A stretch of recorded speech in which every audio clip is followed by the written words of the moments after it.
మన కాడికి వచ్చారు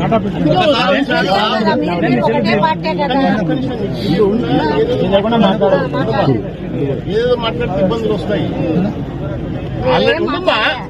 అర్థం చేసుకో తల్లి, చెప్పేది వినకపోతే ఎట్లా అర్థమవుతుంది నీకు? నువ్వు ఎంతసేపు ఉన్నా నువ్వు వేరే విధంగా ఆలోచిస్తున్నావు. నువ్వు ఉంటావా ఇంటావా లేదా? నేను నువ్వు గట్టి కడుతున్నావు, నన్ను సమాజ్ చేస్తున్నావా? ఎవరనుకుంటున్నావు నాతో? ఎవరనుకుంటున్నావు? నేను ఏమనుకుంటున్నావు అసలు? నువ్వేమనుకుంటున్నావు? అసలు నువ్వేమనుకుంటున్నావు? నన్ను ఏంది గమెంట్ ఏంది? నాకు అర్థం కాదా? గమెంట్ ఏంది? ఏంది నీ గమెంట్ ఉంటున్నా నా కాడ? వినడం లేదే. ఒక్కసారి ఎవరికైనా సీఎంఆర్ఎఫ్ వచ్చిన తర్వాత ఎంపీ కాదు, ఎమ్మెల్యే కాదు, ముఖ్యమంత్రికి కూడా 3 ఏళ్ల వరకు చేయనికి లేదు.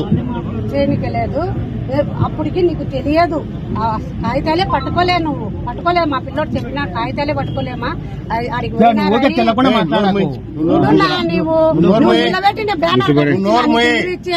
నేను నా ఇంటికి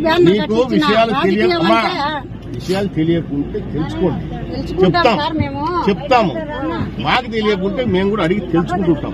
మాకు కూడా అన్ని తెలియాలని ఏం లేదు. చెప్పినప్పుడు అర్థం చేసుకోవాలి. గాని నువ్వేదో ఊర్లో అందరి ముందర పబ్లిక్ ముందర వచ్చి ఎమ్మెల్యేని క్వశ్చన్ చేసినా అవి చేసినా నువ్వే వచ్చిండొచ్చు. మళ్ళీ ఊరికి ఎందుకు రాలే? నువ్వే వచ్చి అడిగిండొచ్చు. నువ్వు ఇప్పుడు ఊర్లో అంటే ఒక 50 మంది 100 మంది ఉంటే లేదా రచ్చ పెడితే నువ్వు రచ్చ పెడితే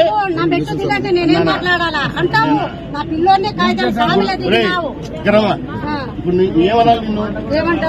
వీళ్ళందరూ అడుగు. ఇంతవరకు బుడ్డ రాజశేఖర రెడ్డి ఇంటికాడికి వచ్చిన వాళ్ళు ఎవరినే కానీ మెట్లు దిగి